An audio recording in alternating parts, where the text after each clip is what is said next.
श्रीगणेशाय नमः। अथ श्रीगणपति अथर्वशीर्षः। ॐ नमस्ते गणपतये त्वमेव प्रत्यक्षं तत्त्वमसि त्वमेव केवलं कर्तासि त्वमेव केवलं धर्तासि त्वमेव केवलं हर्तासि त्वमेव सर्वं खल्विदं ब्रह्मासि त्वं साक्षादात्मासि नित्यं ऋतं वच्मि सत्यं वच्मि अवत्वं माम् अववक्तारम् अवश्रोतारम् अवदातारम् अवधातारम् अवानुचानमवशिष्यम् अवपश्चात्तात् अवपुरस्तात् अवोत्तरात्तात् अवदक्षिणात्तात् अवचोर्ध्वात्तात् अवाधरात्तात् सर्वतो मां पाहि पाहि समन्तात्।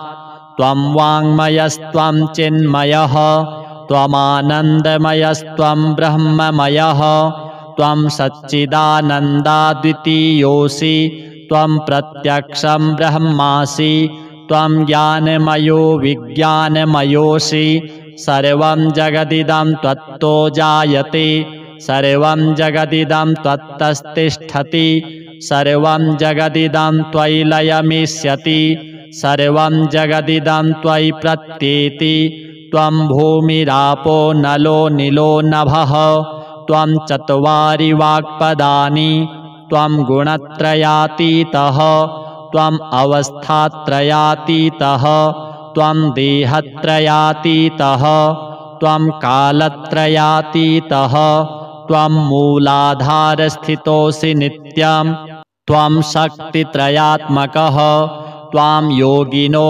ध्यायन्ति नित्यं त्वं ब्रह्मा त्वं विष्णुस्त्वं रुद्रस्त्वम् इन्द्रस्त्वम् अग्निस्त्वं वायुस्त्वं सूर्यस्त्वं चन्द्रमास्त्वं ब्रह्म भूर्भुवः स्वरों गणादिं पूर्वमुच्चार्य वर्णादिस्तदनन्तरम् अनुस्वारः परतरः अर्धेन्दुलसितां तारेण रिद्धाम् एतत्तव मनुस्वरूपं गकारः पूर्वरूपम् अकारो मध्यमरूपम् अनुस्वारश्चान्त्यरूपम् बिन्दुरुत्तररूपम् नादः सन्धानं संहिता सन्धिः सैषा गणेशविद्या गणकऋषिः निसृद्गायत्री छन्दः गणपतिर्देवता।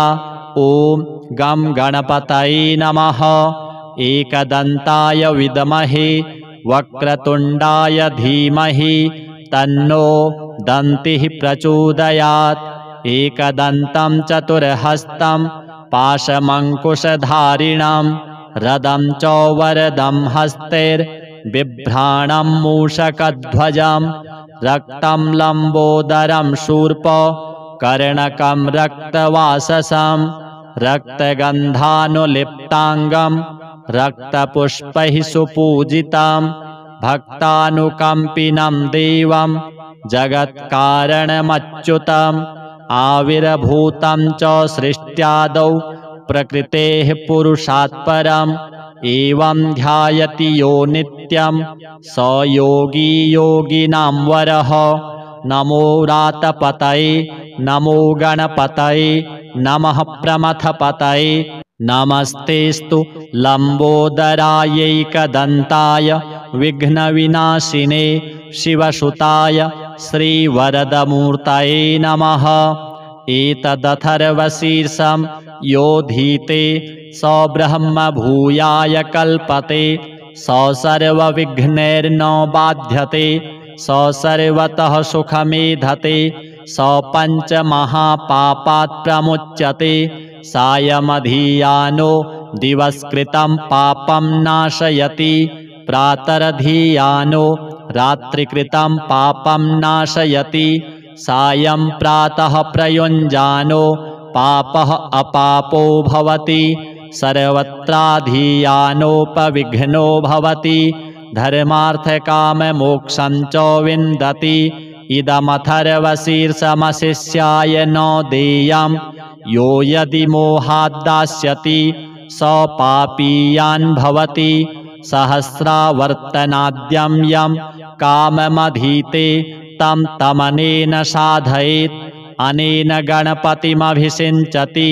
स वाग्मी भवति चतुर्थ्या मनस्नं जपति स विद्यावान् भवति इत्यथर्वणवाक्यं ब्रह्माद्यावरणं विद्यान् न बिभेति कदाचनेति यो दूर्वाङ्कुरैर्यजति स वैश्रवणोपमो भवति यो लाजैर्यजति स यशोवान् भवति स मेधावान् भवति यो मोदकसहस्रेण यजति स वाञ्छितफलमवाप्नोति यः साज्यसमिद्भिर्यजति स सर्वं लभते स सर्वं लभते।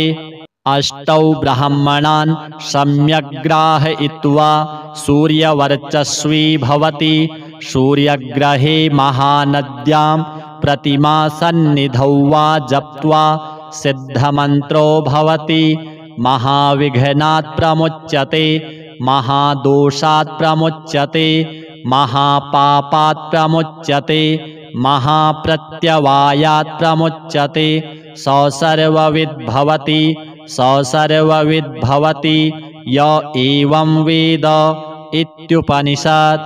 ॐ शान्तिः शान्तिः शान्तिः। अथ श्री संकटनाशन गणेश स्तोत्रम्। प्रणम्य शिरसा देवं गौरीपुत्रं विनायकं भक्तावासं स्मरेन्नित्यम् आयुः कामार्थसिद्धये प्रथमं वक्रतुण्डं च एकदन्तं द्वितीयकं तृतीयं कृष्णपिङ्गाक्षं गजवक्त्रं चतुर्थकं लम्बोदरं पञ्चमं च षष्ठं विकटमेव च सप्तमं विघ्नराजेन्द्रं धूम्रवर्णं तथाष्टमं नवमं भालचन्द्रं च दशमं तु विनायकम् एकादशं गणपतिं द्वादशं तु गजाननं द्वादशैतानि नामानि त्रिसन्ध्यं यः पठेन्नरः न च विघ्नभयं तस्य सर्वसिद्धिकरः प्रभुः। विद्यार्थी लभते विद्यां धनार्थी लभते धनं पुत्रार्थी लभते पुत्रान् मोक्षार्थी लभते गतिं जपेद गणपतिस्तोत्रं षड्भिर्मासैः फलं लभेत् संवत्सरेण सिद्धिं च लभते नात्र संशयः। अष्टभ्यो ब्राह्मणेभ्यश्च लिखित्वा यः समर्पयेत् तस्य विद्या भवेत् सर्वा गणेशस्य प्रसादतः। अथ श्री एकाक्षर गणपति कवचम्। नमस्तस्मै गणेशाय सर्वविघ्नविनाशिने कार्यारम्भेषु सर्वेषु पूजितो यः सुरैरपि। पार्वत्युवाच भगवन् देवदेवेश लोकानुग्रहकारकः इदानीं श्रोतुमिच्छामि कवचं यत् प्रकाशितम् एकाक्षरस्य मन्त्रस्य त्वया प्रीतेन चेतसा वदैतद्विधिवद्देव यदि ते वल्लभास्म्यहम्। ईश्वर उवाच शृणु देवि प्रवक्ष्यामि नाख्येयमपि ते ध्रुवम् एकाक्षरस्य मन्त्रस्य कवचं सर्वकामदम् यस्य स्मरणमात्रेण न विघ्नाः प्रभवन्ति हि। त्रिकालमेककालं वा ये पठन्ति सदा नराः तेषां क्वापि भयं नास्ति संग्रामे संकटे गिरौ भूतवेतालरक्षोभिर्ग्रहेश्चापि न बाध्यते।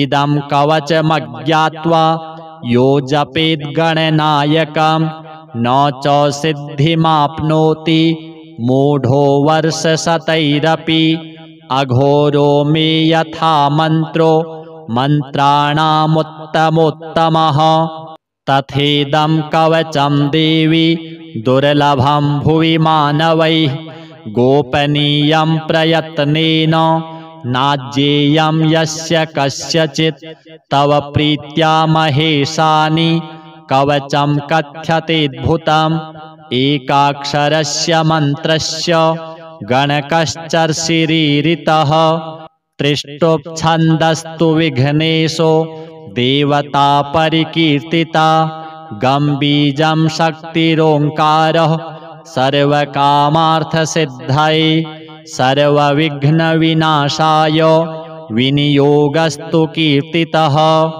ध्यानं रक्ताम्भोजस्वरूपं लसदरुण सरोजाधिरूढं त्रिनेत्रं पाशं चैवाङ्कुशं वा वरदमभयदं बाहुभिर्धारयन्तं शक्त्या युक्तं गजास्यं पृथुतरजठरं नागयज्ञोपवीतं देवं चन्द्रार्धचूर्णं सकलभयहरं विघ्नराजं नमामि।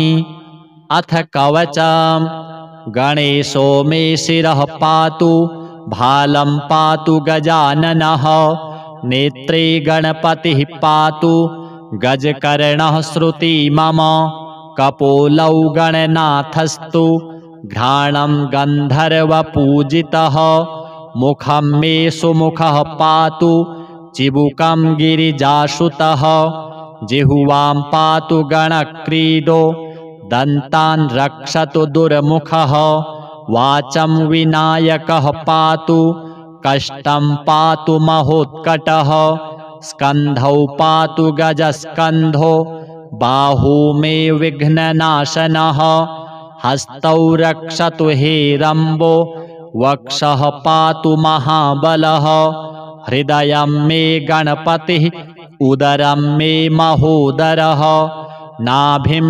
गम्भीरहृदयः पृष्ठं पातु सुरप्रियः कटिं मे विकटः पातु गुह्यं मे गुहपूजितः ऊरू मे पातु कौमारं जानुनी च गणाधिपः जङ्घे गजप्रदः पातु गुल्फौ मे धूर्जटिप्रियः चरणौ दुर्जयः पातुर्साङ्गं गणनायकः आमोदो मे ग्रतः पातु प्रमोदः पातु पृष्ठतः दक्षिणे पातु सिद्धीशो वामे विघ्नधरार्चितः प्राच्यां रक्षतु मां नित्यं चिन्तामणिविनायकः आग्नेयां वक्रतुण्डो मे दक्षिणस्यामुमाशुतः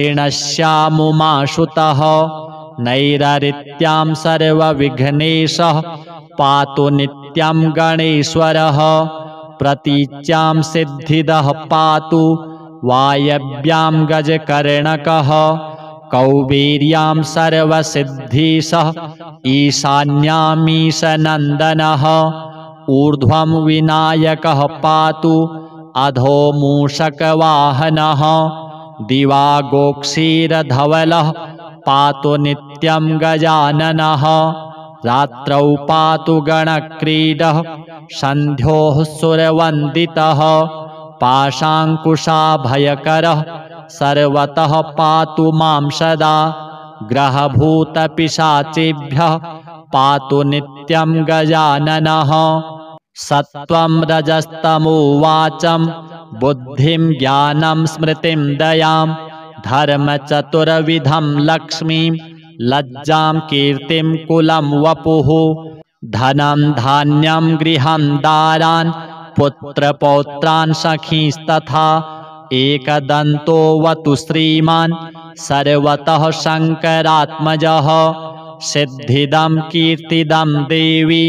प्रपठेन्नियतः शुचिः एककालं द्विकालं वा त्रिकालं वापि भक्तिमान् न तस्य दुर्लभं किञ्चित् त्रिषु लोकेषु विद्यते सर्वपापविनिर्मुक्तो जायते भुवि मानवः। यम यम कामयते नित्यं सुदुर्लभमनोरथं तं तं प्राप्नोति सकलं षड्मासान्नात्र संशयः। मोहनस्तम्भनाकर्ष मारणोच्चाटनं वशं स्मरणादेव जायन्ते नात्र कार्या विचारणा। सर्वविघ्नहरं देवं ग्रहपीडानिवारणं सर्वशत्रुक्षयकरं सर्वापत्तिनिवारणं धृत्वेदं कवचं देवी यो जपेन्मन्त्रमुत्तमं न वाच्यते स विघ्नौघैः कदाचिदपि कुत्रचित्। भूर्जे लिखित्वा विधिवत् धारयेद्यो नरः शुचिः एकबाहो शिरः कण्ठे पूजयित्वा गणाधिपम् एकाक्षरस्य मन्त्रस्य कवचं देवि दुर्लभं यो धारयेन्महेशानि न विघ्नैरभिभूयते। गणेशहृदयं नाम कवचं सर्वसिद्धिदं पठेद्वा पाठयेद्वापि तस्य सिद्धिः करे स्थिता। न प्रकाश्यं महेशानि कवचं यत्र कुत्रचित् दातव्यं भक्तियुक्ताय गुरुदेवपराय च।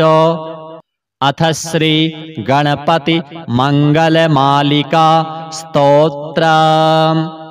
श्रीकण्ठप्रेमपुत्राय गौरी वामाङ्गवासिने द्वात्रिंशद्रूपयुक्ताय श्रीगणेशाय मङ्गलम्। आदिपूज्याय देवाय दन्तमोदकधारिणे वल्लभाप्राणकान्ताय श्रीगणेशाय मङ्गलम्। लम्बोदराय शान्ताय चन्द्रगर्वापहारिणे गजाननाय प्रभवे श्रीगणेशाय मङ्गलम्। पञ्चहस्ताय वन्द्याय पाशाङ्कुशधराय च श्रीमते गजकर्णाय श्रीगणेशाय मङ्गलम्। द्वैमातुराय बालाय हेरम्बाय महात्मने विकटायाखुवाहाय श्रीगणेशाय मङ्गलम्। कृष्णशृङ्गायाजिताय क्षिप्राभीष्टार्थदायिने सिद्धिबुद्धिप्रमोदाय श्रीगणेशाय मङ्गलम्। विलम्बियज्ञसूत्राय सर्वविघ्ननिवारिणे दूर्वादलसुपूज्याय श्रीगणेशाय मङ्गलम्। महाकायाय भीमाय महासेनाग्रजन्मने त्रिपुरारिवरोधात्रे श्रीगणेशाय मङ्गलम्। सिन्दूररम्यवर्णाय नागबद्धोदराय च आमोदाय प्रमोदाय श्रीगणेशाय मङ्गलम्। विघ्नकर्त्रे दुर्मुखाय विघ्नहर्त्रे शिवात्मने सुमुखायैकदन्ताय श्रीगणेशाय मङ्गलम्। समस्तगणनाथाय विष्णवे धूमकेतवे त्र्यक्षाय भालचन्द्राय श्रीगणेशाय मङ्गलम्। चतुरथीशाय मान्याय सर्वविद्याप्रदायिने वक्रतुण्डाय कुब्जाय श्रीगणेशाय मङ्गलम्। तुण्डिने कपिलाक्षाय श्रेष्ठाय ऋणहारिणे उद्दण्डोद्दण्डरूपाय श्रीगणेशाय मङ्गलम्। कष्टहर्त्रे द्विदेहाय भक्तेष्टजयदायिने विनायकाय विभवे श्रीगणेशाय मङ्गलम्। सच्चिदानन्दरूपाय निर्गुणाय गुणात्मने वटवे लोकगुरवे श्रीगणेशाय मङ्गलम्। श्रीचामुण्डासुपुत्राय प्रसन्नवदनाय च श्रीराजराजसेव्याय श्रीगणेशाय मङ्गलम्। श्रीचामुण्डा कृपापात्र श्रीकृष्णेन्द्रविनिर्मितां विभूतिमातृकारम्यां कल्याणैश्वर्यदायिनीं श्रीमहागणनाथस्य शुभां मङ्गलमालिकां यः पठेत् सततं वाणीं लक्ष्मीं सिद्धिमवाप्नुयात्। श्रीगणपति देवार्पणमस्तु। अथ श्रीगणपति अथर्वशीर्ष। ॐ नमस्ते गणपतये त्वमेव प्रत्यक्षं तत्त्वमसि त्वमेव केवलं कर्तासि त्वमेव केवलं धर्तासि त्वमेव केवलं हर्तासि त्वमेव सर्वं खल्विदं ब्रह्मासि त्वं साक्षादात्मासि नित्यं ऋतं वच्मि सत्यं वच्मि अवत्वं माम् अववक्तारम् अवश्रोतारम् अवदातारम् अवधातारम् अवानुचानमवशिष्यम् अवपश्चात्तात् अवपुरस्तात् अवोत्तरात्तात् अवदक्षिणात्तात् अवचोर्ध्वात्तात् अवाधरात्तात् सर्वतो मां पाहि पाहि समन्तात्। त्वं वाङ्मयस्त्वं चिन्मयः त्वमानन्दमयस्त्वं ब्रह्ममयः त्वं सच्चिदानन्दाद्वितीयोऽसि त्वं प्रत्यक्षं ब्रह्मासि त्वं ज्ञानमयो विज्ञानमयोऽसि सर्वं जगदिदं त्वत्तो जायते सर्वं जगदिदं त्वत्तस्तिष्ठति सर्वं जगदिदं त्वयि लयमिष्यति सर्वं जगदिदं त्वयि प्रत्येति। त्वं भूमिरापो नलो निलो नभः त्वं चत्वारि वाक्पदानि त्वं गुणत्रयातीतः त्वम् अवस्थात्रयातीतः त्वं देहत्रयातीतः त्वं कालत्रयातीतः त्वं मूलाधारस्थितोऽसि नित्यं त्वं शक्तित्रयात्मकः त्वां योगिनो ध्यायन्ति नित्यं त्वं ब्रह्मा त्वं विष्णुस्त्वं रुद्रस्त्वम् इन्द्रस्त्वम् अग्निस्त्वं वायुस्त्वं सूर्यस्त्वं चन्द्रमास्त्वं ब्रह्म भूर्भुवः स्वरों गणादिं पूर्वमुच्चार्य वर्णादिस्तदनन्तरम् अनुस्वारः परतरः अर्धेन्दुलसितां तारेण रिद्धाम् एतत्तव मनुस्वरूपं गकारः पूर्वरूपम् अकारो मध्यमरूपम् अनुस्वारश्चान्त्यरूपम् बिन्दुरुत्तररूपम् नादः सन्धानं संहिता सन्धिः सैषा गणेशविद्या गणकऋषिः निसृद्गायत्री छन्दः गणपतिर्देवता। ॐ गं गणपतये नमः। एकदन्ताय विद्महे वक्रतुण्डाय धीमहि तन्नो दन्तिः प्रचोदयात्। एकदन्तं चतुर्हस्तं पाशमङ्कुशधारिणं रदं च वरदं हस्तैर्बिभ्राणं मूषकध्वजं रक्तं लम्बोदरं शूर्प कर्णकं रक्तवाससं रक्तगन्धानुलिप्ताङ्गं रक्तपुष्पैः सुपूजितं भक्तानुकम्पिनं देवं जगत्कारणमच्युतम् आविर्भूतं च सृष्ट्यादौ प्रकृतेः पुरुषात् परम् एवं ध्यायति यो नित्यं स योगी योगिनां वरः। नमो रातपतये नमो गणपतये नमः प्रमथपतये नमस्तेस्तु लम्बोदरायैकदन्ताय विघ्नविनाशिने शिवसुताय श्रीवरदमूर्तये नमः। एतदथर्वशीर्षं योधीते स ब्रह्म भूयाय कल्पते स सर्वविघ्नैर्न बाध्यते स सर्वतः सुखमेधते स पञ्चमहापापात् प्रमुच्यते सायमधियानो दिवस्कृतं पापं नाशयति प्रातरधियानो रात्रिकृतं पापं नाशयति सायं प्रातः प्रयुञ्जानो पापः अपापो भवति सर्वत्राधियानोपविघ्नो भवति धर्मार्थकाममोक्षं च विन्दति इदमथर्वशीर्षमशिष्याय न देयं यो यदि मोहाद्दास्यति स पापीयान् भवति सहस्रावर्तनाद्यं यं काममधीते तं तमनेन साधयेत् अनेन गणपतिमभिषिञ्चति स वाग्मी भवति चतुर्थ्या मनस्नं जपति स विद्यावान् भवति इत्यथर्वणवाक्यं ब्रह्माद्या वर्णं विद्यान् न बिभेति कदाचनेति यो दूर्वाङ्कुरैर्यजति स वैश्रवणोपमो भवति यो लाजैर्यजति स यशोवान् भवति स मेधावान् भवति यो मोदकसहस्रेण यजति स वाञ्छितफलमवाप्नोति यः साज्यसमिद्भिर्यजति स सर्वं लभते स सर्वं लभते।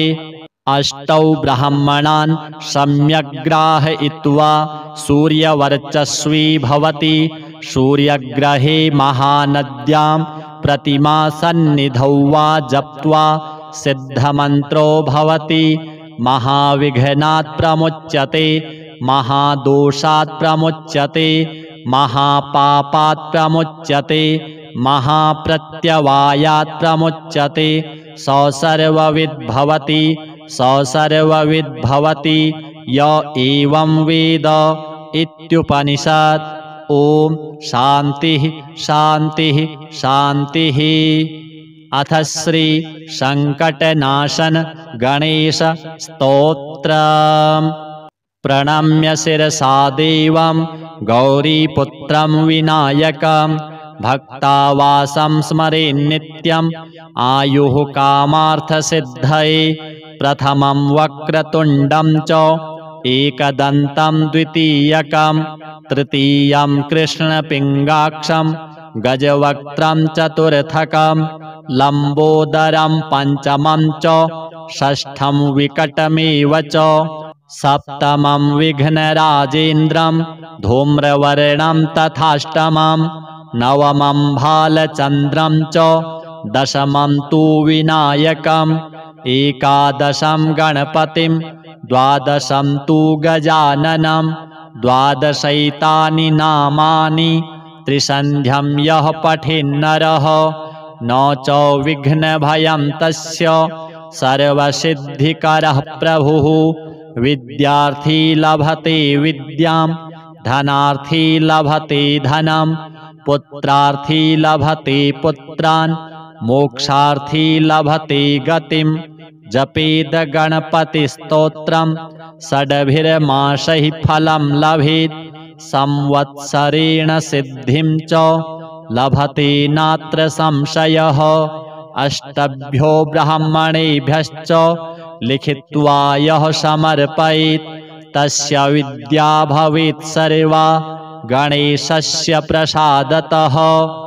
अथ श्री एकाक्षर गणपति कवचम्।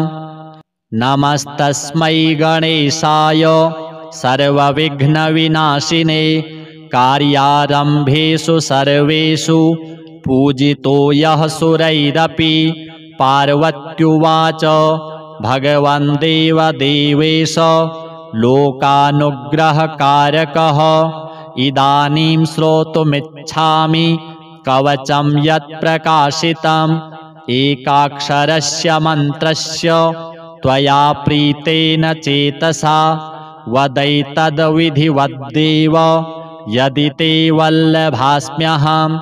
ईश्वर उवाच शृणु देवि प्रवक्ष्यामि नाख्येयमपि ते ध्रुवम् एकाक्षरस्य मन्त्रस्य कवचं सर्वकामदं यस्य स्मरणमात्रेण न विघ्नाः प्रभवन्ति हि त्रिकालमेककालं वा ये पठन्ति सदा नराः तेषां क्वापि भयं नास्ति संग्रामे संकटे गिरौ भूतवेतालरक्षोभिर्ग्रहेश्चापि न बाध्यते इदं कवचमज्ञात्वा यो जपेत् गणनायकं न च सिद्धिमाप्नोति मूढो वर्षशतैरपि अघोरो मे यथा मन्त्रो मन्त्राणामुत्तमोत्तमः तथेदं कवचं देवी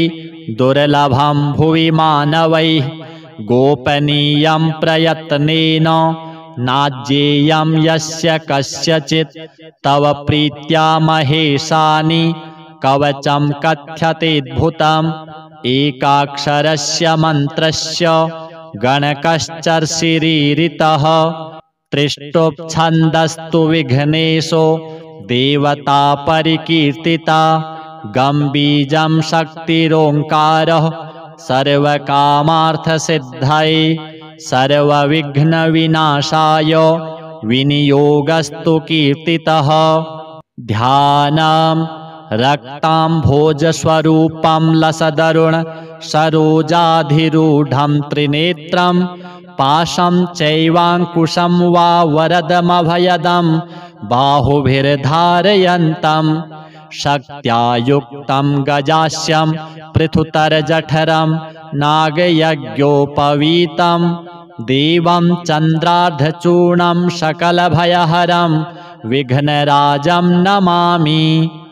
अथ कवचं गणेशो मे शिरः पातु भालं पातु गजाननः नेत्रे गणपतिः पातु गजकर्णः श्रुति मम कपोलौ गणनाथस्तु घ्राणं गन्धर्वपूजितः मुखं मे सुमुखः पातु चिबुकं गिरिजासुतः जिह्वां पातु गणक्रीडो दन्तान् रक्षतु दुर्मुखः वाचं विनायकः पातु कष्टं पातु महोत्कटः स्कन्धौ पातु गजस्कन्धो बाहू मे विघ्ननाशनः हस्तौ रक्षतु हेरम्बो वक्षः पातु महाबलः हृदयं मे गणपतिः उदरं मे महोदरः नाभिं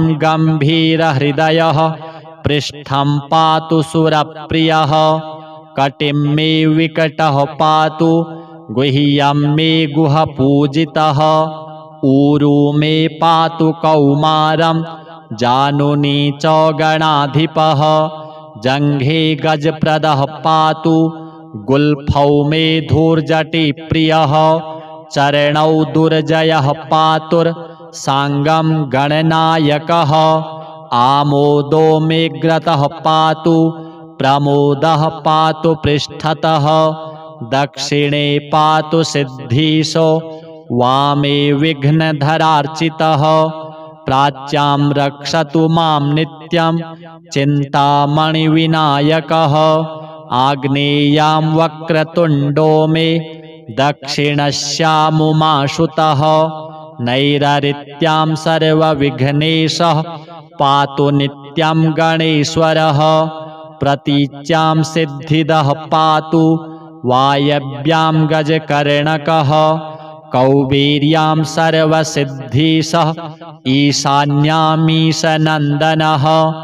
ऊर्ध्वं विनायकः पातु अधो मूषकवाहनः दिवा गोक्षीरधवलः पातु नित्यं गजाननः रात्रौ पातु गणक्रीडः सन्ध्योः सुरवन्दितः पाशाङ्कुशाभयकरः सर्वतः पातु मां सदा ग्रहभूतपिशाचेभ्यः पातु नित्यं गजाननः सत्वं रजस्तमो वाचं बुद्धिं ज्ञानं स्मृतिं दयां धर्मचतुर्विधं लक्ष्मीं लज्जां कीर्तिं कुलं वपुः धनं धान्यं गृहं दारान् पुत्रपौत्रान् सखींस्तथा एकदन्तोऽवतु श्रीमान् सर्वतः शङ्करात्मजः सिद्धिदं कीर्तिदं देवी प्रपठेन्नियतः शुचिः एककालं द्विकालं वा त्रिकालं वापि भक्तिमान् न तस्य दुर्लभं किञ्चित् त्रिषु लोकेषु विद्यते सर्वपापविनिर्मुक्तो जायते भुवि मानवः यं यं कामयते नित्यं सुदुर्लभमनोरथं तं तं प्राप्नोति सकलं षड्मासान्नात्र संशयः मोहनस्तम्भनाकर्षो मारणोच्चाटनं वशं स्मरणादेव जायन्ते नात्र कार्या विचारणा सर्वविघ्नहरं देवं ग्रहपीडानिवारणं सर्वशत्रुक्षयकरं सर्वापत्तिनिवारणं धृत्वेदं कवचं देवी यो जपेन्मन्त्रमुत्तमं न वाच्यते स विघ्नौघैः कदाचिदपि कुत्रचित् भूर्जे लिखित्वा विधिवत् धारयेद्यो नरः शुचिः एकबाहो शिरः कण्ठे पूजयित्वा गणाधिपम् एकाक्षरस्य मन्त्रस्य कवचं देवि दुर्लभं यो धारयेन्महेशानि न विघ्नैरभिभूयते गणेशहृदयं नाम कवचं सर्वसिद्धिदं पठेद्वा पाठयेद्वापि तस्य सिद्धिः करे स्थिता न प्रकाश्यं महेशानि कवचं यत्र कुत्रचित् दातव्यं भक्तियुक्ताय गुरुदेवपराय च। अथ श्री गणपति मंगलमालिका स्तोत्रम्। श्रीकण्ठ प्रेमपुत्राय गौरी वामाङ्गवासिने द्वात्रिंशद्रूपयुक्ताय श्रीगणेशाय मङ्गलम्। आदिपूज्याय देवाय दन्तमोदकधारिणे वल्लभाप्राणकान्ताय श्रीगणेशाय मङ्गलम्। लम्बोदराय शान्ताय चन्द्रगर्वापहारिणे गजाननाय प्रभवे श्रीगणेशाय मङ्गलम्। पञ्चहस्ताय वन्द्याय पाशाङ्कुशधराय च श्रीमते गजकर्णाय श्रीगणेशाय मङ्गलम्। द्वैमातुराय बालाय हेरम्बाय महात्मने विकटायाखुवाहाय श्रीगणेशाय मङ्गलम्। पृश्निशृङ्गायाजिताय क्षिप्राभीष्टार्थदायिने सिद्धिबुद्धिप्रमोदाय श्रीगणेशाय मङ्गलम्। विलम्बियज्ञसूत्राय सर्वविघ्ननिवारिणे दूर्वादलसुपूज्याय श्रीगणेशाय मङ्गलम्। महाकायाय भीमाय महासेनाग्रजन्मने त्रिपुरारिवरोधात्रे श्रीगणेशाय मङ्गलम्। सिन्दूररम्यवर्णाय नागबद्धोदराय च आमोदाय प्रमोदाय श्रीगणेशाय मङ्गलम्। विघ्नकर्त्रे दुर्मुखाय विघ्नहर्त्रे शिवात्मने सुमुखायैकदन्ताय श्रीगणेशाय मङ्गलम्। समस्तगणनाथाय विष्णवे धूमकेतवे त्र्यक्षाय भालचन्द्राय श्रीगणेशाय मङ्गलम्। चतुरथीशाय मान्याय सर्वविद्याप्रदायिने वक्रतुण्डाय कुब्जाय श्रीगणेशाय मङ्गलम् तुण्डिने कपिलाक्षाय श्रेष्ठाय ऋणहारिणे उद्दण्डोद्दण्डरूपाय श्रीगणेशाय मङ्गलम् कष्टहर्त्रे द्विदेहाय भक्तेष्टजयदायिने विनायकाय विभवे श्रीगणेशाय मङ्गलम् सच्चिदानन्दरूपाय निर्गुणाय गुणात्मने वटवे लोकगुरवे श्रीगणेशाय मङ्गलम् श्रीचामुण्डासुपुत्राय प्रसन्नवदनाय च श्रीराजराजसेव्याय श्रीगणेशाय मङ्गलम् श्रीचामुण्डाकृपापात्र श्रीकृष्णेन्द्रविनिर्मितां विभूतिमातृकारम्यां कल्याणैश्वर्यदायिनीं श्रीमहागणनाथस्य शुभां मङ्गलमालिकां यः पठेत् सततं वाणीं लक्ष्मीं सिद्धिमवाप्नुयात्। श्रीगणपति देवार्पणमस्तु। अथ श्रीगणपति अथर्वशीर्ष। ॐ नमस्ते गणपतये त्वमेव प्रत्यक्षं तत्त्वमसि त्वमेव केवलं कर्तासि त्वमेव केवलं धर्तासि त्वमेव केवलं हर्तासि त्वमेव सर्वं खल्विदं ब्रह्मासि त्वं साक्षादात्मासि नित्यं ऋतं वच्मि सत्यं वच्मि अवत्वं माम् अववक्तारम् अवश्रोतारम् अवदातारम् अवधातारम् अवानुचानमवशिष्यम् अवपश्चात्तात् अवपुरस्तात् अवोत्तरात्तात् अवदक्षिणात्तात् अवचोर्ध्वात्तात् अवाधरात्तात् सर्वतो मां पाहि पाहि समन्तात्।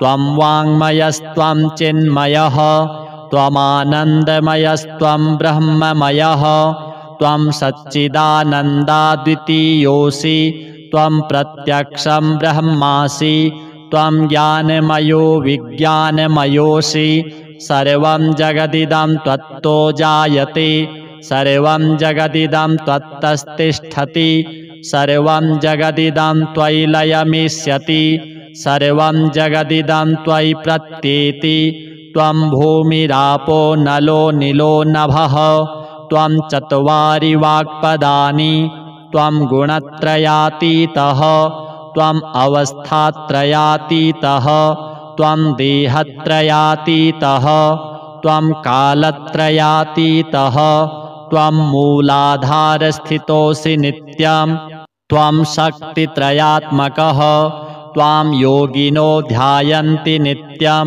त्वं ब्रह्मा त्वं विष्णुस्त्वं रुद्रस्त्वम् इन्द्रस्त्वम् अग्निस्त्वं वायुस्त्वं सूर्यस्त्वं चन्द्रमास्त्वं ब्रह्म भूर्भुवः स्वरों गणादिं पूर्वमुच्चार्य वर्णादिस्तदनन्तरम् अनुस्वारः परतरः अर्धेन्दुलसितां तारेण रिद्धाम् एतत्तव मनुस्वरूपं गकारः पूर्वरूपम् अकारो मध्यमरूपम् अनुस्वारश्चान्त्यरूपम् बिन्दुरुत्तररूपम् नादः सन्धानं संहिता सन्धिः सैषा गणेशविद्या गणकऋषिः निसृद्गायत्री छन्दः गणपतिर्देवता। ॐ गं गणपतये नमः। एकदन्ताय विद्महे वक्रतुण्डाय धीमहि तन्नो दन्तिः प्रचोदयात्। एकदन्तं चतुर्हस्तं पाशमङ्कुशधारिणं रदं च वरदं हस्तैर्बिभ्राणं मूषकध्वजं रक्तं लम्बोदरं शूर्प कर्णकं रक्तवाससं रक्तगन्धानुलिप्ताङ्गं रक्तपुष्पैः सुपूजितं भक्तानुकम्पिनं देवं जगत्कारणमच्युतम् आविर्भूतं च सृष्ट्यादौ प्रकृतेः पुरुषात् परम् एवं ध्यायति यो नित्यं स योगी योगिनां वरः। नमो रातपतये नमो गणपतये नमः प्रमथपतये नमस्तेस्तु लम्बोदरायैकदन्ताय विघ्नविनाशिने शिवसुताय श्रीवरदमूर्तये नमः।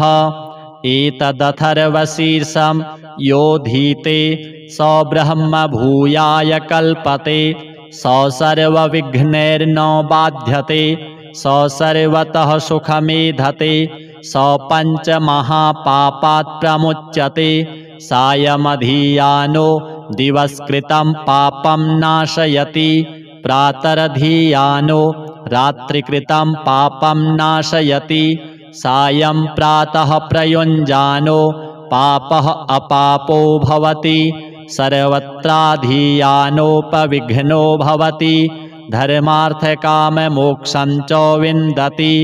इदमथर्वशीर्षमशिष्याय न देयं यो यदि मोहाद्दास्यति स पापीयान् भवति सहस्रावर्तनाद्यं यं काममधीते तं तमनेन साधयेत् अनेन गणपतिमभिषिञ्चति स वाग्मी भवति चतुर्थ्या मनस्नं जपति स विद्यावान् भवति इत्यथर्वणवाक्यं ब्रह्माद्यावरणं विद्यान् न बिभेति कदाचनेति यो दूर्वाङ्कुरैर्यजति स वैश्रवणोपमो भवति यो लाजैर्यजति स यशोवान् भवति स मेधावान् भवति यो मोदकसहस्रेण यजति स वाञ्छितफलमवाप्नोति यः साज्यसमिद्भिर्यजति स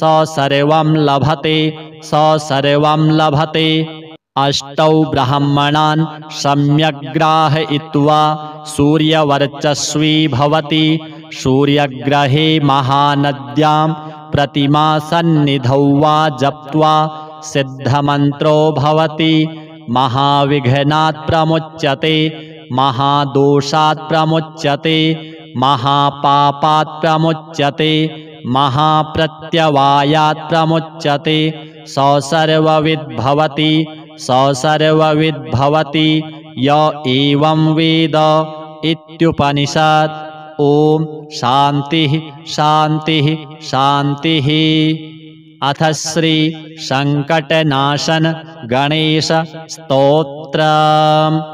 प्रणम्य शिरसा देवं गौरीपुत्रं विनायकं भक्तावासं स्मरेन्नित्यम् आयुः कामार्थसिद्धये प्रथमं वक्रतुण्डं च एकदन्तं द्वितीयकं तृतीयं कृष्णपिङ्गाक्षं गजवक्त्रं चतुर्थकं लम्बोदरं पञ्चमं च षष्ठं विकटमेव च सप्तमं विघ्नराजेन्द्रं धूम्रवर्णं तथाष्टमं नवमं भालचन्द्रं च दशमं तु विनायकम् एकादशं गणपतिं द्वादशं तु गजाननं द्वादशैतानि नामानि त्रिसन्ध्यं यः पठेन्नरः न च विघ्नभयं तस्य सर्वसिद्धिकरः प्रभुः।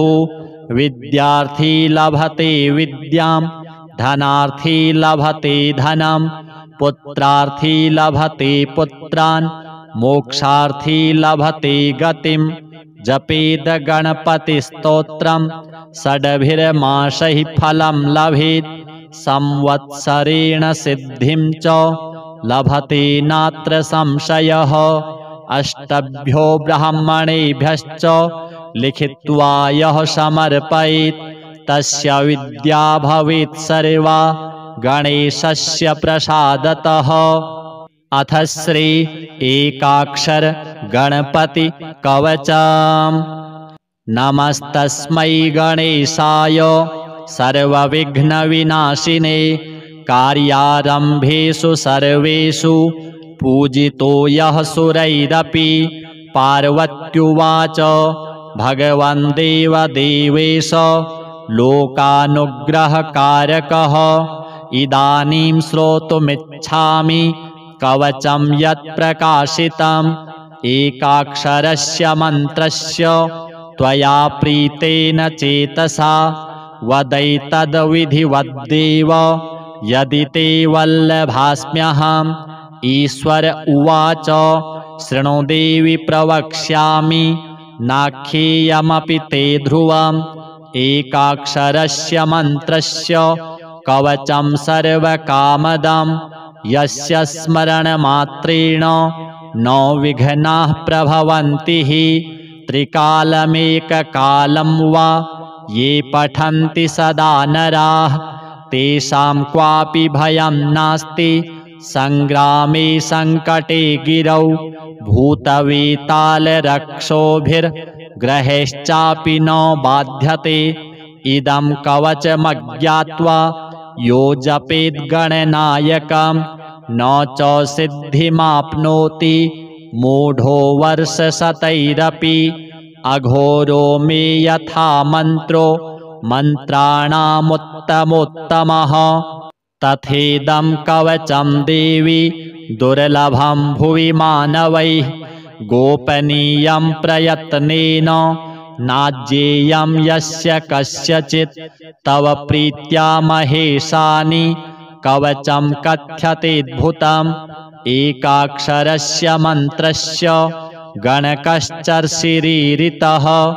त्रिष्टुप्छन्दस्तु विघ्नेशो देवता परिकीर्तिता गम्बीजं शक्तिरोङ्कारः सर्वकामार्थसिद्धये सर्वविघ्नविनाशाय विनियोगस्तु कीर्तितः। ध्यानम् रक्ताम्भोजस्वरूपं लसदरुण सरोजाधिरूढं त्रिनेत्रं पाशं चैवाङ्कुशं वा वरदमभयदं बाहुभिर्धारयन्तं शक्त्या युक्तं गजास्यं पृथुतरजठरं नागयज्ञोपवीतं देवं चन्द्रार्धचूर्णं सकलभयहरं विघ्नराजं नमामि।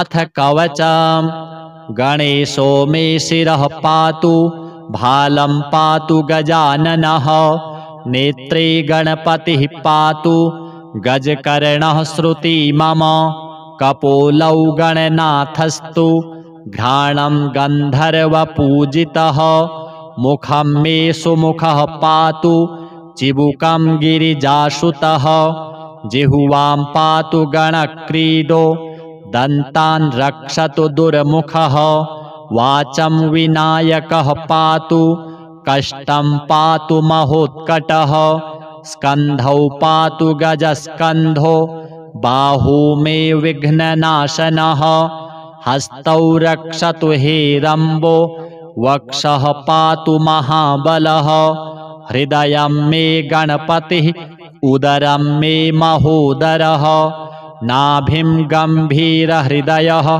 पृष्ठं पातु सुरप्रियः कटिं मे विकटः पातु गुह्यं मे गुहपूजितः ऊरू मे पातु कौमारं जानुनी च गणाधिपः जङ्घे गजप्रदः पातु गुल्फौ मे धूर्जटिप्रियः चरणौ दुर्जयः पातुर्साङ्गं गणनायकः आमोदो मे ग्रतः पातु प्रमोदः पातु पृष्ठतः दक्षिणे पातु सिद्धीशो वामे विघ्नधरार्चितः प्राच्यां रक्षतु मां नित्यं चिन्तामणिविनायकः आग्नेयां वक्रतुण्डो मे दक्षिणस्यामुमाशुतः नैररित्यां सर्वविघ्नेशः पातु नित्यं गणेश्वरः प्रतीच्यां सिद्धिदः पातु वायव्यां गजकर्णकः कौबेर्यां सर्वसिद्धीशः ईशान्यामीशनन्दनः ऊर्ध्वं विनायकः पातु अधो मूषकवाहनः दिवागोक्षीरधवलः पातु नित्यं गजाननः रात्रौ पातु गणक्रीडः सन्ध्योः सुरवन्दितः पाशाङ्कुशाभयकरः सर्वतः पातु मां सदा ग्रहभूतपिशाचेभ्यः पातु नित्यं गजाननः सत्त्वं रजस्तमो वाचं बुद्धिं ज्ञानं स्मृतिं दयां धर्मचतुर्विधं लक्ष्मीं लज्जां कीर्तिं कुलं वपुः धनं धान्यं गृहं दारान् पुत्रपौत्रान् सखींस्तथा एकदन्तोऽवतु श्रीमान् सर्वतः शङ्करात्मजः सिद्धिदं कीर्तिदं देवी प्रपठेन्नियतः शुचिः एककालं द्विकालं वा त्रिकालं वापि भक्तिमान् न तस्य दुर्लभं किञ्चित् त्रिषु लोकेषु विद्यते सर्वपापविनिर्मुक्तो जायते भुवि मानवः यं यं कामयते नित्यं सुदुर्लभमनोरथं तं तं प्राप्नोति सकलं षड्मासान्नात्र संशयः मोहनस्तम्भनाकर्ष मारणोच्चाटनं वशं स्मरणादेव जायन्ते नात्र कार्या विचारणा सर्वविघ्नहरं देवं ग्रहपीडानिवारणं सर्वशत्रुक्षयकरं सर्वापत्तिनिवारणं धृत्वेदं कवचं देवी यो जपेन्मन्त्रमुत्तमं न वाच्यते स विघ्नौघैः कदाचिदपि कुत्रचित् भूर्जे लिखित्वा विधिवत् धारयेद्यो नरः शुचिः एकबाहो शिरः कण्ठे पूजयित्वा गणाधिपम् एकाक्षरस्य मन्त्रस्य कवचं देवि दुर्लभं यो धारयेन्महेशानि न विघ्नैरभिभूयते गणेशहृदयं नाम कवचं सर्वसिद्धिदं पठेद्वा पाठयेद्वापि तस्य सिद्धिः करे स्थिता न प्रकाश्यं महेशानि कवचं यत्र कुत्रचित् दातव्यं भक्तियुक्ताय गुरुदेवपराय च अथ श्री गणपति मंगलमालिका स्तोत्रम् श्रीकण्ठप्रेमपुत्राय गौरीवामाङ्गवासिने द्वात्रिंशद्रूपयुक्ताय श्रीगणेशाय मङ्गलम् आदिपूज्याय देवाय दन्तमोदकधारिणे वल्लभाप्राणकान्ताय श्रीगणेशाय मङ्गलम् लम्बोदराय शान्ताय चन्द्रगर्वापहारिणे गजाननाय प्रभवे श्रीगणेशाय मङ्गलम् पञ्चहस्ताय वन्द्याय पाशाङ्कुशधराय च श्रीमते गजकर्णाय श्रीगणेशाय मङ्गलम् द्वैमातुराय बालाय हेरम्बाय महात्मने विकटायाखुवाहाय श्रीगणेशाय मङ्गलम् कृष्णशृङ्गायाजिताय क्षिप्राभीष्टार्थदायिने सिद्धिबुद्धिप्रमोदाय श्रीगणेशाय मङ्गलम् विलम्बियज्ञसूत्राय सर्वविघ्ननिवारिणे दूर्वादलसुपूज्याय श्रीगणेशाय मङ्गलम् महाकायाय भीमाय महासेनाग्रजन्मने त्रिपुरारिवरोधात्रे श्रीगणेशाय मङ्गलम् सिन्दूररम्यवर्णाय नागबद्धोदराय च आमोदाय प्रमोदाय श्रीगणेशाय मङ्गलम् विघ्नकर्त्रे दुर्मुखाय विघ्नहर्त्रे शिवात्मने सुमुखायैकदन्ताय श्रीगणेशाय मङ्गलम् समस्तगणनाथाय विष्णवे धूमकेतवे त्र्यक्षाय भालचन्द्राय श्रीगणेशाय मङ्गलम् चतुरथीशाय मान्याय सर्वविद्याप्रदायिने वक्रतुण्डाय कुब्जाय श्रीगणेशाय मङ्गलम् तुण्डिने कपिलाक्षाय श्रेष्ठाय ऋणहारिणे उद्दण्डोद्दण्डरूपाय श्रीगणेशाय मङ्गलम् कष्टहर्त्रे द्विदेहाय भक्तेष्टजयदायिने विनायकाय विभवे श्रीगणेशाय मङ्गलम् सच्चिदानन्दरूपाय निर्गुणाय गुणात्मने वटवे लोकगुरवे श्रीगणेशाय मङ्गलम् श्रीचामुण्डासुपुत्राय प्रसन्नवदनाय च श्रीराजराजसेव्याय श्रीगणेशाय मङ्गलम् श्रीचामुण्डाकृपापात्र श्रीकृष्णेन्द्रविनिर्मितां विभूतिमातृकारम्यां कल्याणैश्वर्यदायिनीं श्रीमहागणनाथस्य शुभां मङ्गलमालिकां यः पठेत् सततं वाणीं लक्ष्मीं सिद्धिमवाप्नुयात्। श्रीगणपति देवार्पणमस्तु। अथ श्रीगणपति अथर्वशीर्ष। ॐ नमस्ते गणपतये त्वमेव प्रत्यक्षं तत्त्वमसि त्वमेव केवलं कर्तासि त्वमेव केवलं धर्तासि त्वमेव केवलं हर्तासि त्वमेव सर्वं खल्विदं ब्रह्मासि त्वं साक्षादात्मासि नित्यं ऋतं वच्मि सत्यं वच्मि अवत्वं माम् अववक्तारम् अवश्रोतारम् अवदातारम् अवधातारम् अवानुचानमवशिष्यम् अवपश्चात्तात् अवपुरस्तात् अवोत्तरात्तात् अवदक्षिणात्तात् अवचोर्ध्वात्तात् अवाधरात्तात् सर्वतो मां पाहि पाहि समन्तात्।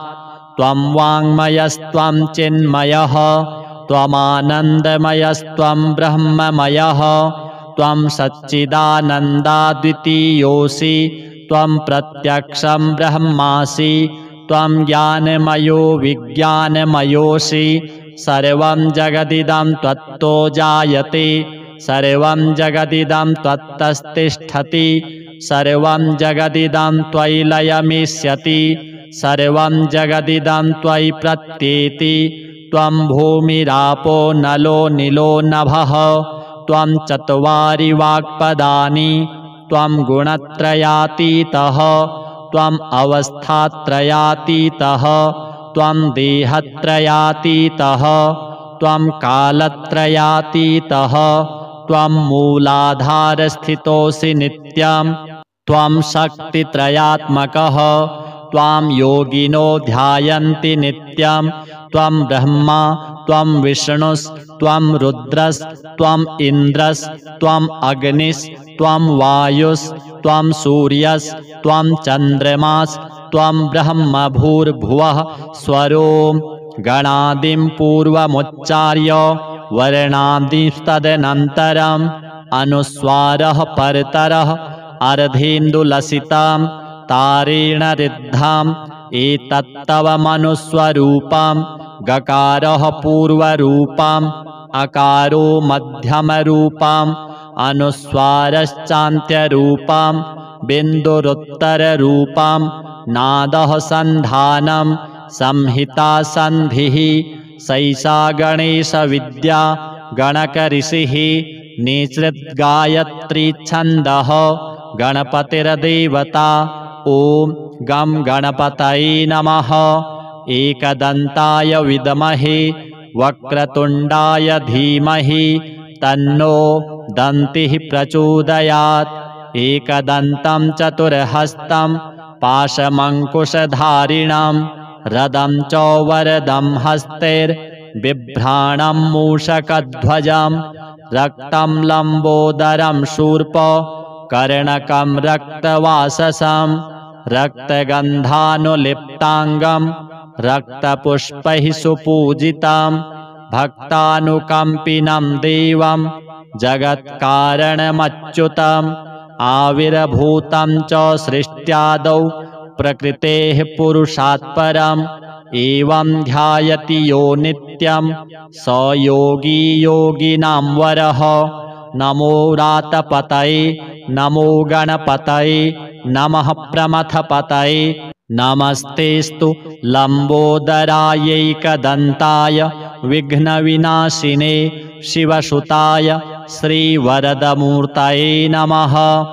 एतदथर्वशीर्षं योधीते स ब्रह्म भूयाय कल्पते स सर्वविघ्नैर्न बाध्यते स सर्वतः सुखमेधते स पञ्चमहापापात् प्रमुच्यते सायमधियानो दिवस्कृतं पापं नाशयति प्रातरधियानो रात्रिकृतं पापं नाशयति सायं प्रातः प्रयुञ्जानो पापः अपापो भवति सर्वत्राधियानोपविघ्नो भवति धर्मार्थकाममोक्षं च विन्दति। इदमथर्वशीर्षमशिष्याय न देयं यो यदि मोहाद्दास्यति स पापीयान् भवति सहस्रावर्तनाद्यं यं काममधीते तं तमनेन साधयेत् अनेन गणपतिमभिषिञ्चति स वाग्मी भवति चतुर्थ्या मनस्नं जपति स विद्यावान् भवति इत्यथर्वणवाक्यं ब्रह्माद्यावर्णं विद्यान् न बिभेति कदाचनेति यो दूर्वाङ्कुरैर्यजति स वैश्रवणोपमो भवति यो लाजैर्यजति स यशोवान् भवति स मेधावान् भवति यो मोदकसहस्रेण यजति स वाञ्छितफलमवाप्नोति यः साज्यसमिद्भिर्यजति स सर्वं लभते स सर्वं लभते।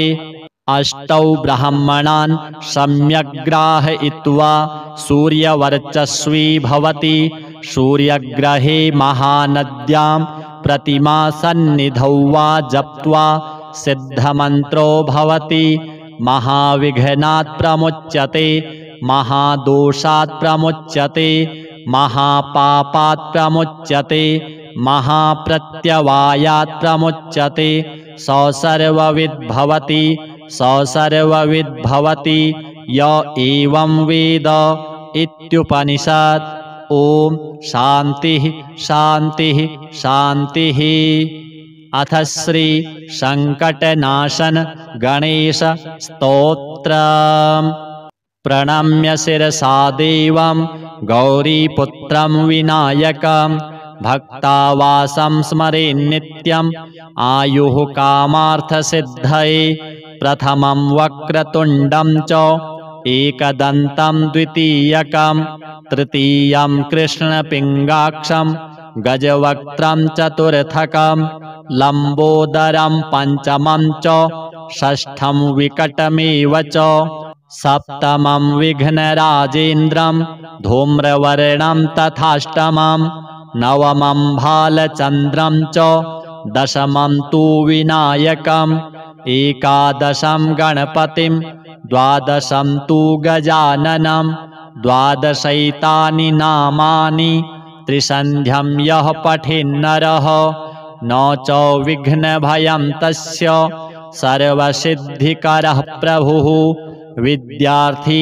लभते विद्यां धनार्थी लभते धनं पुत्रार्थी लभते पुत्रान् मोक्षार्थी लभते गतिं जपेद गणपतिस्तोत्रं षड्भिर्मासैः फलं लभेत् संवत्सरेण सिद्धिं च लभते नात्र संशयः अष्टभ्यो ब्राह्मणेभ्यश्च लिखित्वा यः समर्पयेत् तस्य विद्या भवेत् सर्वा गणेशस्य प्रसादतः। अथ श्री एकाक्षर गणपति कवचम्। नमस्तस्मै गणेशाय सर्वविघ्नविनाशिने कार्यारम्भेषु सर्वेषु पूजितो यः सुरैरपि। पार्वत्युवाच भगवन् देवदेवेश लोकानुग्रहकारकः इदानीं श्रोतुमिच्छामि कवचं यत्प्रकाशितम् एकाक्षरस्य मन्त्रस्य त्वया प्रीतेन चेतसा वदैतद्विधिवद्देव यदि ते वल्लभास्म्यहम्। ईश्वर उवाच शृणु देवि प्रवक्ष्यामि नाख्येयमपि ते ध्रुवम् एकाक्षरस्य मन्त्रस्य कवचं सर्वकामदम् यस्य स्मरणमात्रेण न विघ्नाः प्रभवन्ति हि त्रिकालमेककालं वा ये पठन्ति सदा नराः तेषां क्वापि भयं नास्ति संग्रामे संकटे गिरौ भूतवेतालरक्षोभिर्ग्रहेश्चापि न बाध्यते इदं कवचमज्ञात्वा यो जपेत् गणनायकं न च सिद्धिमाप्नोति मूढो वर्षशतैरपि अघोरो मे यथा मन्त्रो मन्त्राणामुत्तमोत्तमः तथेदं कवचं देवी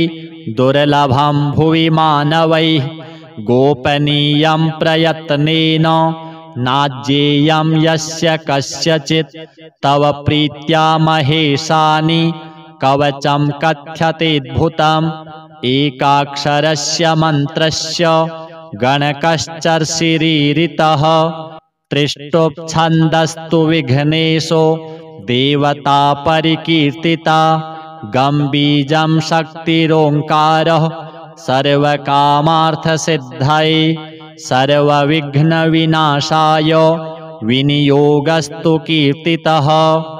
ध्यानं रक्ताम्भोजस्वरूपं लसदरुण सरोजाधिरूढं त्रिनेत्रं पाशं चैवाङ्कुशं वा वरदमभयदं बाहुभिर्धारयन्तं शक्त्या युक्तं गजास्यं पृथुतरजठरं नागयज्ञोपवीतं देवं चन्द्रार्धचूर्णं सकलभयहरं विघ्नराजं नमामि।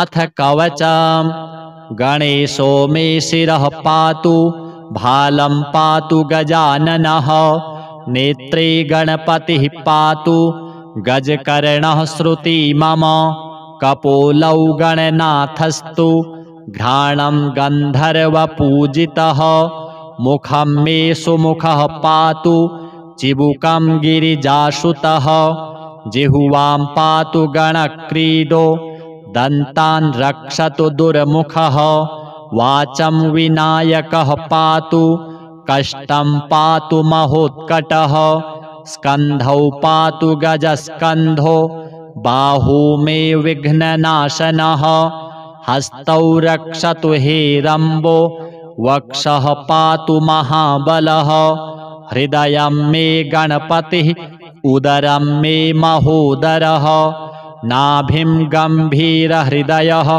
पृष्ठं पातु सुरप्रियः कटिं मे विकटः पातु गुह्यं मे गुहपूजितः ऊरू मे पातु कौमारं जानुनी च गणाधिपः जङ्घे गजप्रदः पातु गुल्फौ मे धूर्जटिप्रियः चरणौ दुर्जयः पातुर् सांगं गणनायकः आमोदो मेऽग्रतः पातु प्रमोदः पातु पृष्ठतः दक्षिणे पातु सिद्धीशो वामे विघ्नधरार्चितः प्राच्यां रक्षतु मां नित्यं चिन्तामणिविनायकः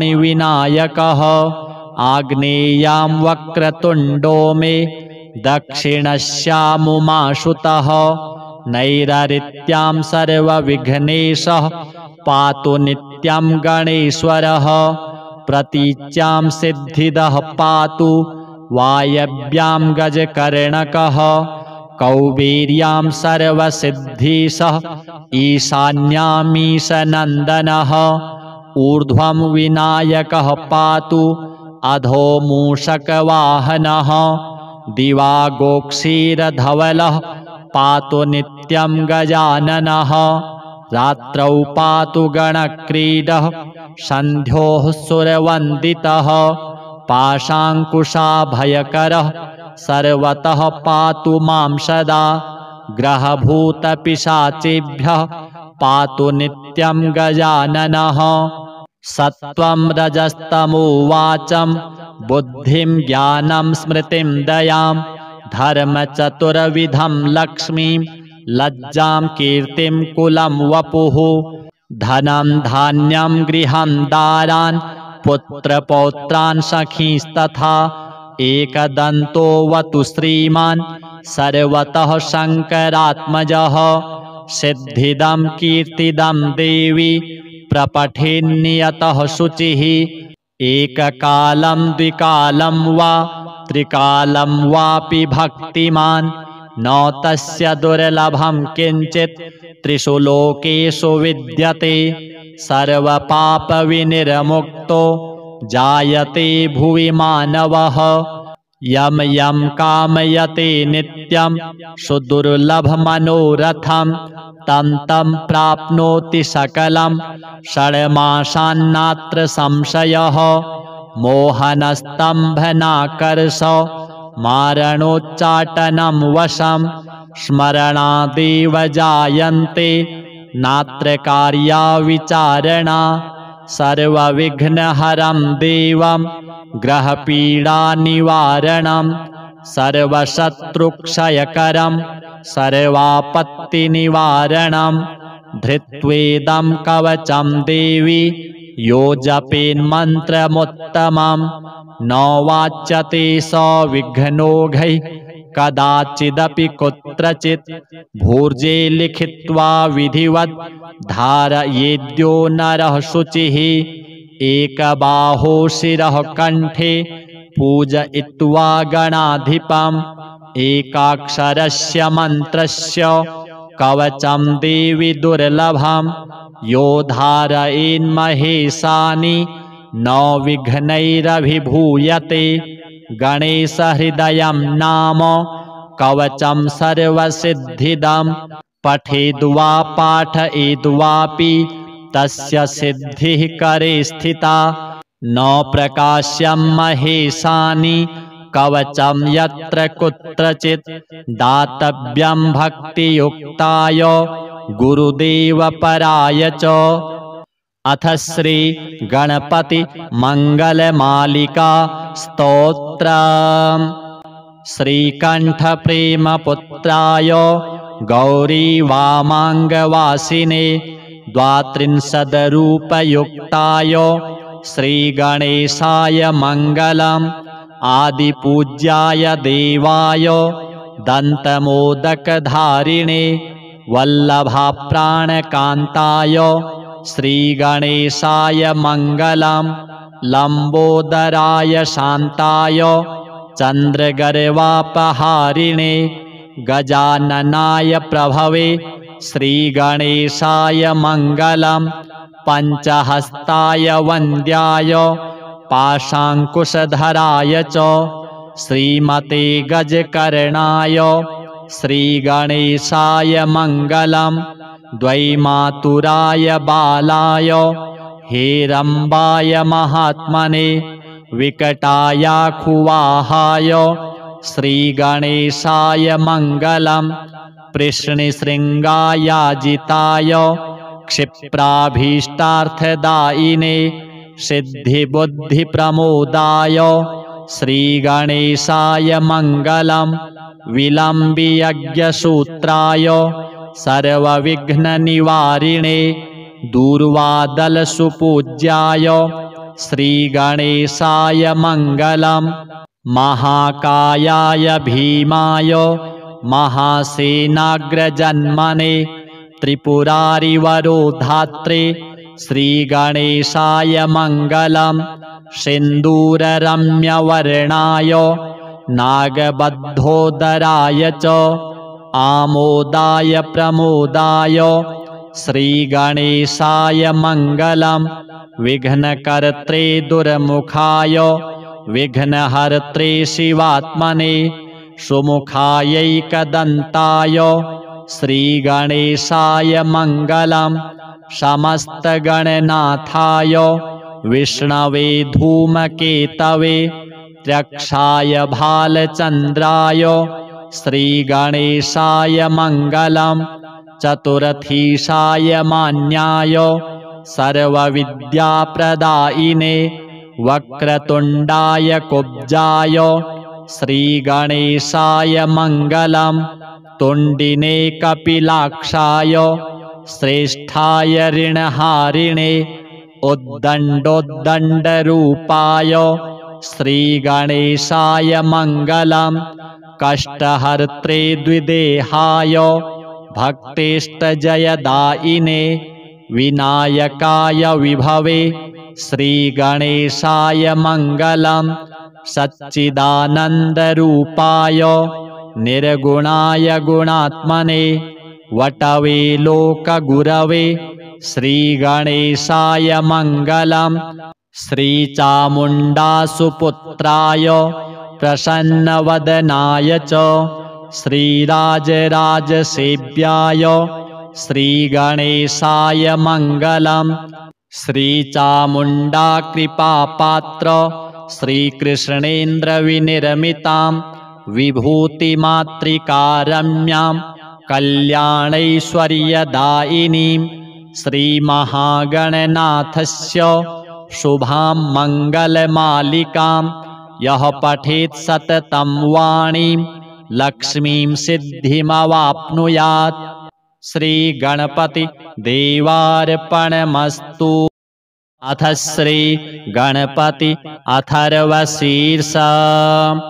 ॐ नमस्ते गणपतये त्वमेव प्रत्यक्षं तत्त्वमसि त्वमेव केवलं कर्तासि त्वमेव केवलं धर्तासि त्वमेव केवलं हर्तासि त्वमेव सर्वं खल्विदं ब्रह्मासि त्वं साक्षादात्मासि नित्यं ऋतं वच्मि सत्यं वच्मि अवत्वं माम् अववक्तारम् अवश्रोतारम् अवदातारम् अवधातारम् अवानुचानमवशिष्यम् अवपश्चात्तात् अवपुरस्तात् अवोत्तरात्तात् अवदक्षिणात्तात् अवचोर्ध्वात्तात् अवाधरात्तात् सर्वतो मां पाहि पाहि समन्तात्।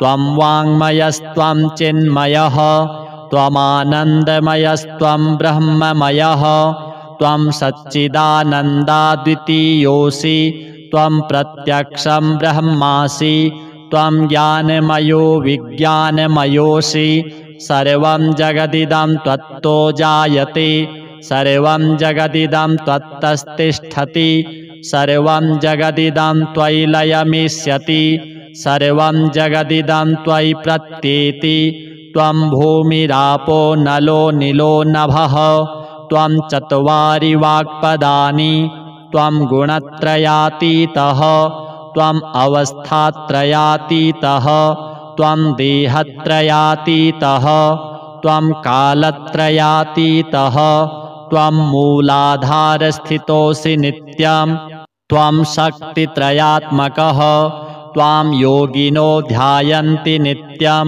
त्वं ब्रह्मा त्वं विष्णुस्त्वं रुद्रस्त्वम् इन्द्रस्त्वम् अग्निस्त्वं वायुस्त्वं सूर्यस्त्वं चन्द्रमास्त्वं ब्रह्मभूर्भुवः स्वरो गणादिं पूर्वमुच्चार्य वर्णादिस्तदनन्तरम् अनुस्वारः परतरः अर्धेन्दुलसितां तारेण रिद्धाम् एतत्तव मनुस्वरूपं गकारः पूर्वरूपम् अकारो मध्यमरूपम् अनुस्वारश्चान्त्यरूपम् बिन्दुरुत्तररूपम् नादः सन्धानं संहिता सन्धिः सैषा गणेशविद्या गणकऋषिः निसृद्गायत्री छन्दः गणपतिर्देवता ॐ गं गणपतये नमः।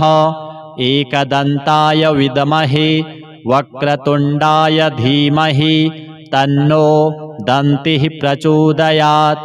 एकदन्तं चतुर्हस्तं पाशमङ्कुशधारिणं रदं च वरदं हस्तैर्बिभ्राणं मूषकध्वजं रक्तं लम्बोदरं शूर्प कर्णकं रक्तवाससं रक्तगन्धानुलिप्ताङ्गं रक्तपुष्पैः सुपूजितं भक्तानुकम्पिनं देवं जगत्कारणमच्युतम् आविर्भूतं च सृष्ट्यादौ प्रकृतेः पुरुषात् परम् एवं ध्यायति यो नित्यं स योगी योगिनां वरः।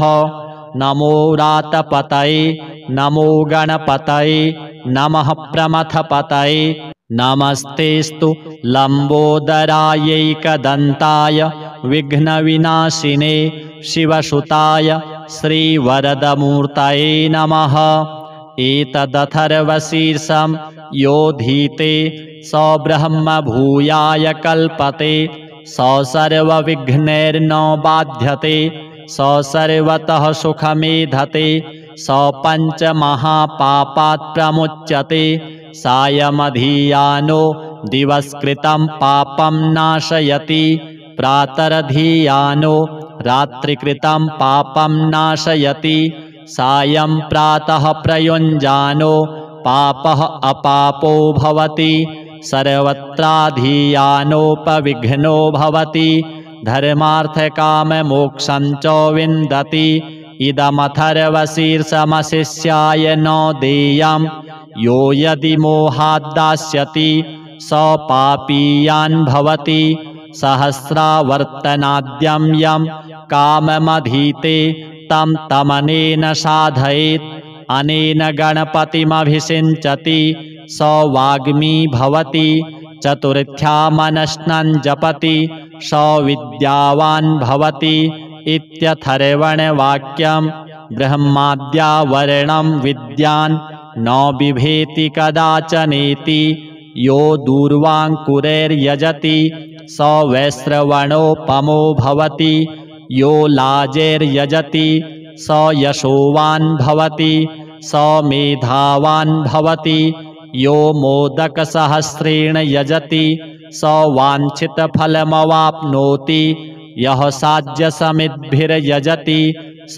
सर्वं लभते स सर्वं लभते। अष्टौ ब्राह्मणान् सम्यग्ग्राहयित्वा सूर्यवर्चस्वी भवति सूर्यग्रहे महानद्यां प्रतिमासन्निधौ वा जप्त्वा सिद्धमन्त्रो भवति महाविघ्नात् प्रमुच्यते महादोषात् प्रमुच्यते महापापात् प्रमुच्यते महाप्रत्यवायात् प्रमुच्यते स सर्वविद् भवति स सर्वविद् भवति य एवं वेद इत्युपनिषत्। ॐ शान्तिः शान्तिः शान्तिः। अथ श्री संकटनाशन गणेश स्तोत्रम्। प्रणम्य शिरसा देवं गौरीपुत्रं विनायकं भक्तावासं स्मरेन्नित्यम् आयुः कामार्थसिद्धये प्रथमं वक्रतुण्डं च एकदन्तं द्वितीयकं तृतीयं कृष्णपिङ्गाक्षं गजवक्त्रं चतुर्थकं लम्बोदरं पञ्चमं च षष्ठं विकटमेव च सप्तमं विघ्नराजेन्द्रं धूम्रवर्णं तथाष्टमं नवमं भालचन्द्रं च दशमं तु विनायकम् एकादशं गणपतिं द्वादशं तु गजाननं द्वादशैतानि नामानि त्रिसन्ध्यं यः पठेन्नरः न च विघ्नभयं तस्य सर्वसिद्धिकरः प्रभुः विद्यार्थी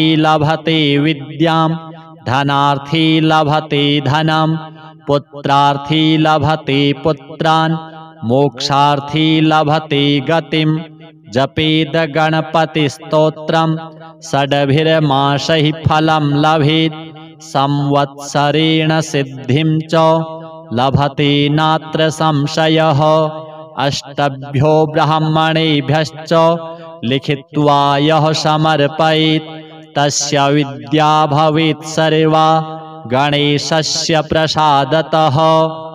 अथ श्री एकाक्षर गणपति कवचम्। नमस्तस्मै गणेशाय सर्वविघ्नविनाशिने कार्यारम्भेषु सर्वेषु पूजितो यः सुरैरपि। पार्वत्युवाच भगवन् देवदेवेश लोकानुग्रहकारकः इदानीं श्रोतुमिच्छामि कवचं यत्प्रकाशितम् एकाक्षरस्य मन्त्रस्य त्वया प्रीतेन चेतसा वदैतद्विधिवद्देव यदि ते वल्लभास्म्यहम्। ईश्वर उवाच शृणु देवि प्रवक्ष्यामि नाख्येयमपि ते ध्रुवम् एकाक्षरस्य मन्त्रस्य कवचं सर्वकामदं यस्य स्मरणमात्रेण न विघ्नाः प्रभवन्ति हि त्रिकालमेककालं वा ये पठन्ति सदा नराः तेषां क्वापि भयं नास्ति संग्रामे संकटे गिरौ भूतवेतालरक्षोभिर्ग्रहेश्चापि न बाध्यते इदं कवचमज्ञात्वा यो जपेत् गणनायकं न च सिद्धिमाप्नोति मूढो वर्षशतैरपि।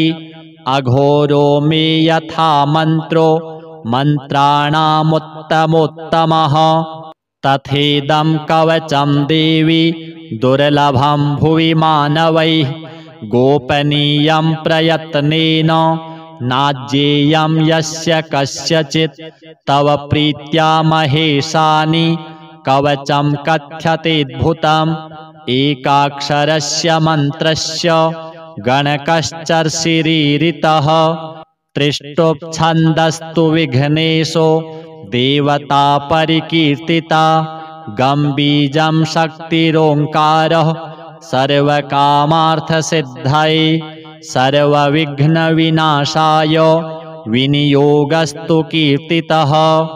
ध्यानम् रक्ताम्भोजस्वरूपं लसदरुण सरोजाधिरूढं त्रिनेत्रं पाशं चैवाङ्कुशं वा वरदमभयदं बाहुभिर्धारयन्तं शक्त्या युक्तं गजास्यं पृथुतरजठरं नागयज्ञोपवीतं देवं चन्द्रार्धचूर्णं सकलभयहरं विघ्नराजं नमामि। अथ कवचम् गणेशो मे शिरः पातु भालं पातु गजाननः नेत्रे गणपतिः पातु गजकर्णः श्रुति मम कपोलौ गणनाथस्तु घ्राणं गन्धर्वपूजितः मुखं मे सुमुखः पातु चिबुकं गिरिजासुतः जिह्वां पातु गणक्रीडो दन्तान् रक्षतु दुर्मुखः वाचं विनायकः पातु कष्टं पातु महोत्कटः स्कन्धौ पातु गजस्कन्धो बाहू मे विघ्ननाशनः हस्तौ रक्षतु हेरम्बो वक्षः पातु महाबलः हृदयं मे गणपतिः उदरं मे महोदरः नाभिं गम्भीरहृदयः पृष्ठं पातु सुरप्रियः कटिं मे विकटः पातु गुह्यं मे गुहपूजितः ऊरू मे पातु कौमारं जानुनी च गणाधिपः जङ्घे गजप्रदः पातु गुल्फौ मे धूर्जटिप्रियः चरणौ दुर्जयः पातुर्साङ्गं गणनायकः आमोदो मे ग्रतः पातु प्रमोदः पातु पृष्ठतः दक्षिणे पातु सिद्धीशो वामे विघ्नधरार्चितः प्राच्यां रक्षतु मां नित्यं चिन्तामणिविनायकः आग्नेयां वक्रतुण्डो मे दक्षिणस्यामुमाशुतः नैररित्यां सर्वविघ्नेशः पातु नित्यं गणेश्वरः प्रतीच्यां सिद्धिदः पातु वायव्यां गजकर्णकः कौबेर्यां सर्वसिद्धीशः ईशान्यामीशनन्दनः ऊर्ध्वं विनायकः पातु अधो मूषकवाहनः दिवागोक्षीरधवलः पातु नित्यं गजाननः रात्रौ पातु गणक्रीडः सन्ध्योः सुरवन्दितः पाशाङ्कुशाभयकरः सर्वतः पातु मां सदा ग्रहभूतपिशाचेभ्यः पातु नित्यं गजाननः सत्त्वं रजस्तमो वाचं बुद्धिं ज्ञानं स्मृतिं दयां धर्मचतुर्विधं लक्ष्मीं लज्जां कीर्तिं कुलं वपुः धनं धान्यं गृहं दारान् पुत्रपौत्रान् सखींस्तथा एकदन्तोऽवतु श्रीमान् सर्वतः शङ्करात्मजः सिद्धिदं कीर्तिदं देवी प्रपठेन्नियतः शुचिः एककालं द्विकालं वा त्रिकालं वापि भक्तिमान् न तस्य दुर्लभं किञ्चित् त्रिषु लोकेषु विद्यते सर्वपापविनिर्मुक्तो जायते भुवि मानवः यं यं कामयते नित्यं सुदुर्लभमनोरथं तं तं प्राप्नोति सकलं षड्मासान्नात्र संशयः मोहनस्तम्भनाकर्ष मारणोच्चाटनं वशं स्मरणादेव जायन्ते नात्र कार्या विचारणा सर्वविघ्नहरं देवं ग्रहपीडानिवारणं सर्वशत्रुक्षयकरं सर्वापत्तिनिवारणं धृत्वेदं कवचं देवी यो जपेन्मन्त्रमुत्तमं न वाच्यते स विघ्नौघैः कदाचिदपि कुत्रचित् भूर्जे लिखित्वा विधिवत् धारयेद्यो नरः शुचिः एकबाहो शिरः कण्ठे पूजयित्वा गणाधिपम् एकाक्षरस्य मन्त्रस्य कवचं देवि दुर्लभं यो धारयेन्महेशानि न विघ्नैरभिभूयते गणेशहृदयं नाम कवचं सर्वसिद्धिदं पठेद्वा पाठयेद्वापि तस्य सिद्धिः करे स्थिता न प्रकाश्यं महेशानि कवचं यत्र कुत्रचित् दातव्यं भक्तियुक्ताय गुरुदेवपराय च अथ श्री गणपति मंगलमालिका स्तोत्रम् श्रीकण्ठप्रेमपुत्राय गौरीवामाङ्गवासिने द्वात्रिंशद्रूपयुक्ताय श्रीगणेशाय मङ्गलम् आदिपूज्याय देवाय दन्तमोदकधारिणे वल्लभाप्राणकान्ताय श्रीगणेशाय मङ्गलं लम्बोदराय शान्ताय चन्द्रगर्वापहारिणे गजाननाय प्रभवे श्रीगणेशाय मङ्गलं पञ्चहस्ताय वन्द्याय पाशाङ्कुशधराय च श्रीमते गजकर्णाय श्रीगणेशाय मङ्गलं द्वैमातुराय बालाय हेरम्बाय महात्मने विकटायाखुवाहाय श्रीगणेशाय मङ्गलं पृश्निशृङ्गायाजिताय क्षिप्राभीष्टार्थदायिने सिद्धिबुद्धिप्रमोदाय श्रीगणेशाय मङ्गलं विलम्बियज्ञसूत्राय सर्वविघ्ननिवारिणे दूर्वादलसुपूज्याय श्रीगणेशाय मङ्गलं महाकायाय भीमाय महासेनाग्रजन्मने त्रिपुरारिवरोधात्रे श्रीगणेशाय मङ्गलं सिन्दूररम्यवर्णाय नागबद्धोदराय च आमोदाय प्रमोदाय श्रीगणेशाय मङ्गलं विघ्नकर्त्रे दुर्मुखाय विघ्नहर्त्रे शिवात्मने सुमुखायैकदन्ताय श्रीगणेशाय मङ्गलं समस्तगणनाथाय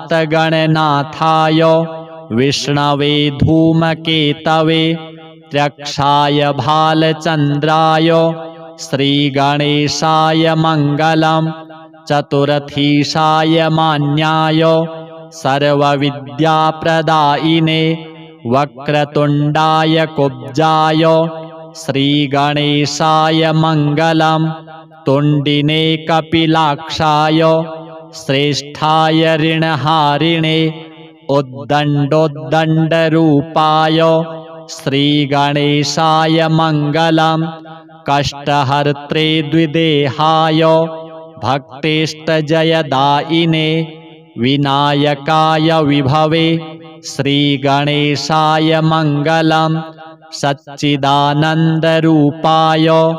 निर्गुणाय गुणात्मने वटवे लोकगुरवे श्रीगणेशाय मङ्गलं श्रीचामुण्डासुपुत्राय प्रसन्नवदनाय च श्रीराजराजसेव्याय श्रीगणेशाय मङ्गलं श्रीचामुण्डाकृपापात्र श्रीकृष्णेन्द्रविनिर्मितां विभूतिमातृकारम्यां कल्याणैश्वर्यदायिनीं श्रीमहागणनाथस्य शुभां मङ्गलमालिकां यः पठेत् सततं वाणीं लक्ष्मीं सिद्धिमवाप्नुयात्। श्रीगणपति देवार्पणमस्तु।